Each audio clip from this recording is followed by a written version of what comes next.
English পেডাগজিতে bottom up approach একটা ভীষণ important point.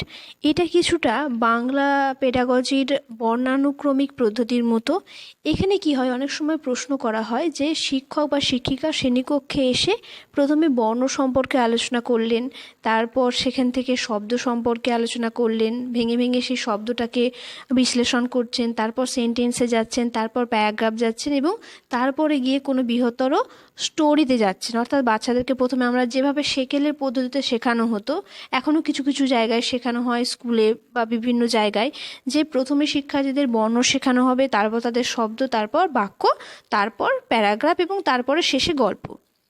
কিন্তু এই বটম আপ অ্যাপ্রোচ প্রশ্নটা কেমন আসে? বটম আপ অ্যাপ্রোচে প্রশ্ন আসবে যে শ্রেণীকক্ষে শিক্ষিকা প্রথমে বর্ণ শেখাচ্ছেন, তারপর ওয়ার্ডে যাচ্ছেন, অর্থাৎ স্টেপ বাই স্টেপে প্রথমে অ্যালফাবেট শেখাচ্ছেন, তারপর ওয়ার্ডে যাচ্ছেন, তারপর সেই ওয়ার্ডটা শেখানোর পর তারপর কোনো সেন্টেন্সে সেটা ব্যবহার করছেন, তারপর প্যারাগ্রাফ করতে শেখাচ্ছেন, তারপর স্টোরি শেখাচ্ছেন। অর্থাৎ একদম যে স্মলেস্ট ইউনিট, একদম যে ছোট ইউনিট, সেই ছোট ইউনিট থেকে যাচ্ছে কোথায়?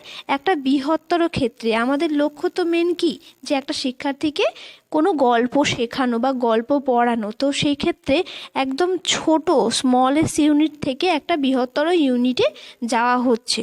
তো এই রকম রিলেটেড যখন প্রশ্ন আসবে তখন সেটা বটম আপ অ্যাপ্রোচ হবে। আর এই বটম আপ অ্যাপ্রোচটা কিন্তু ভীষণ ইম্পর্টেন্ট পয়েন্ট যদি আপনি টেট বা সেন্ট্রাল টেটের জন্য প্রিপারেশান নেন তাহলে।